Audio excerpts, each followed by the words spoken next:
The Super Bowl is a 1960s phenomenon. So the 1960s were the first time two competing leagues actually decided to have each of their respective champions play each other. It wasn't named the Super Bowl until the third meeting of these two different leagues' champions. So the New York Jets, a team we all like to make fun of because they're kind of bottom dwellers recently, they were actually the first official Super Bowl champs, although the Green Bay Packers won the first meeting of these two different leagues, the National Football League and the American Football League. So Green Bay is technically our first Super Bowl champions, with that first victory, Jets coming 2 years after that. Originally, this was supposed to be the 30th anniversary of the first time a Super Bowl was hosted in the state of Arizona. And it would have been at Sun Devil Stadium here on our Arizona State University campus. But politics absolutely and rightfully got in the way. And what had happened was that Arizona had originally adopted Martin Luther King Jr. Day when Governor Bruce Babbitt wrote an executive order adopting the holiday for the state following President Ronald Reagan's lead in 1986, making it a federal holiday. That was erased once the next governor stepped in, Evan Meacham. He rescinded the executive order and got rid of a paid state holiday. And what that meant was, in the meantime, the NFL owners had awarded the playing of the Super Bowl to Arizona in 1993. This was in 1991.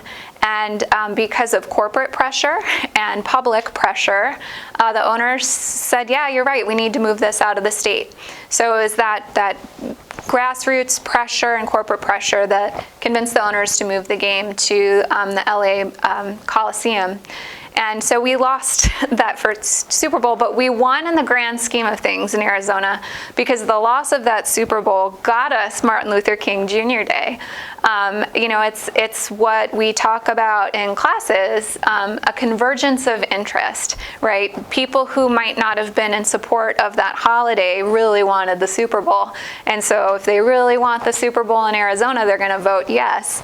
So it went to Arizona voters, and Arizona voters voted for adopting Martin Luther King Jr. Day as a paid state holiday. That got us a Super Bowl back. So the NFL commissioner at the time, Paul Tagliabue, negotiated with the owners to make sure, Arizona was rewarded for that. And so we got the Super Bowl in 1996, 3 years later, as a result of that. There's a cool cadenza on this story, which is that now Arizona is hosting the very first Super Bowl featuring two starting black quarterbacks. And I think that's a nice kind of bookend to this story, a cadenza and a bookend. I'll mix my metaphors. It's wonderful that now, the Super Bowl got us the Martin Luther King Jr. holiday, and quarterback being a position long denied, black athletes now, for the first time ever, we have Patrick Mahomes, arguably the best athlete in the NFL, and Jalen Hurts, an athlete who embodies giving black talented athletes a chance to develop into the role, something that had long been denied, those two going head-to-head, with their teams Kansas City and Philadelphia. Players and athletes look a lot different in the year 2023. Comparatively with the 1960s. It was a league that had not reached the financial milestones that it now has enjoyed, and what that meant was a lot of these guys had jobs too. They worked at a car dealership in the off season, and maybe they lifted weights, maybe they didn't. They drank a lot of beer. That was the athlete lifestyle in the 20th century, and that is not the athlete lifestyle in the year 2023. Your body is the tool of your craft, and these are well-oiled machines, and with teams of people helping them apply science to optimize sports performance. People were joking about, now that Tom Brady has retired, like the marker that he's not actually coming back out of retirement, that he's actually done for good, is if you see him eating a strawberry, because Tom Brady even restricted something that we all consider to be a healthy food.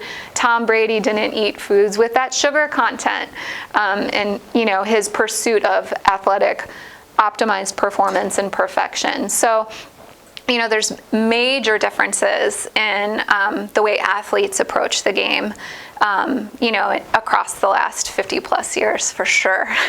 There's a long history of Americans viewing their sports as the center of the sporting universe. Baseball and the NBA. I'm a child of the 90s and the Michael Jordan era, so of course that was true. We were the center of the universe. And with football, American football, the sport born on U.S. soil, really capturing America's game and the thing people care about the most. It's a very insular, domestic, inward-looking view, because the world plays soccer. And our American football actually evolved out of the rules of soccer. It's why we call it football.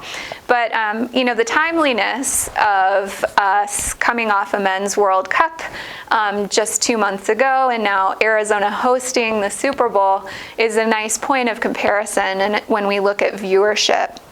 So for the men's World Cup final, that amazing game, maybe the best sporting game in history between Argentina and France, 1.5 billion people tuned in globally to watch that game.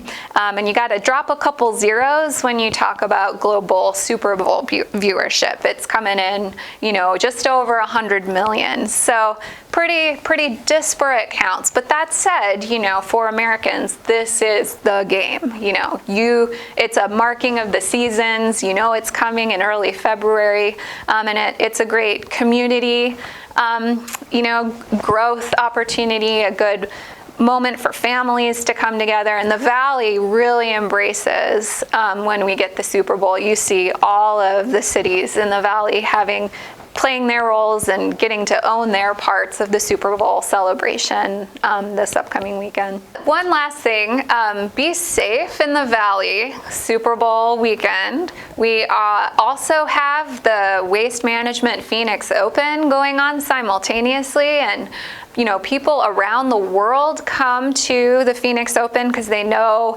that's where the party is. So we've got like the convergence of two mega parties with the just wild festivities around the Super Bowl, and same with the Phoenix Open. So drive safe, be responsible, take care of each other, and enjoy the fun.